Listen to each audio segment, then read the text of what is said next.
Hey golfers, does it ever feel like your hips just feel way too tight at the start of a round, during the round, maybe after, you kind of go home, you're feeling miserable and the hip flexors kind of on the sides of the hips just feel miserable. If that kind of sounds like you, you're not alone. So one of the most common issues that golfers have is a lack of mobility through our hips. And now essentially, if you're kind of lacking that adequate hip mobility, it can cause all sorts of funky things in our golf swing itself and just all sorts of not nice feelings through our hips as we play. So I kind of want to focus specifically on talking about hip internal and external rotation, as they are really important in the golf swing itself. So if we're thinking about the golf swing and the movements that we have to go through, we have to be able to go through our backswing. And as we look at our right side or our trail side leg, we start to internally rotate, and we have to have adequate internal rotation through that hip to get to the top of our backswing. Likewise, we also have to have adequate external rotation, so opening of the left hip to get back there. Again, same thing as we transition through to our downswing, opposite. So we have to be able to externally rotate through our trail side leg and have to have lots of internal rotation through our front leg to be able to adequately rotate the hips, get square to the target, and follow through.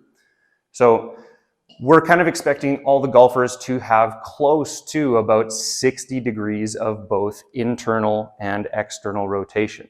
So again, we've got a series of tests to kind of take a peek at that in the clinic here. But if you want to try and loosen up and make those hips feel a little bit better before you tee off, here's something that you can try. So before you get to the first tee, I want you to kind of take that driver, because of course we're going to go driver off the first tee. And then we've got to pivot and post is kind of the first exercise. So we're going to again place all of the weight on one of our legs here, have a support kind of on that driver, and then we're going to passively kind of rotate internally, and you're going to feel a deep kind of capsular stretch on the hip joint up top. And then likewise, you're going to pivot and post up as far as we can into external, and then start to rock back and forth as far as we can into both. Obviously, we're going to do that on both sides because we've got two legs in our golf swing and we need to be able to do that. So an awesome little stretch that we can try. And so the passive stretch is imperative in kind of gaining a little bit more internal and external rotation of the hip. However, we also kind of want to actively fire the muscles around and control that motion. That way we have a little bit more control of our backswing and our downswing and a little bit more stability so that we're not feeling off balance. So one of the active exercises that we can do to kind of improve is something called hip airplanes. And then that way we're just going to be kind of posting up on one of our legs, and we can use something for balance to help guide us. We're going to go into a little bit of a hip hinge. So most of that weight kind of going through that one posted leg. And then what we're going to do is drop our pelvis and kind of rotate into that internal rotation through the hip.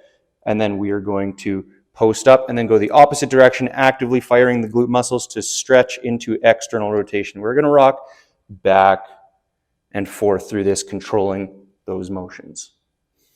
So again, just a way to kind of actively fire up the muscles around there. Really imperative for controlling that rotation, as well as providing a little bit more power through the transition to our downswing. So hopefully this helps. Good luck on the course.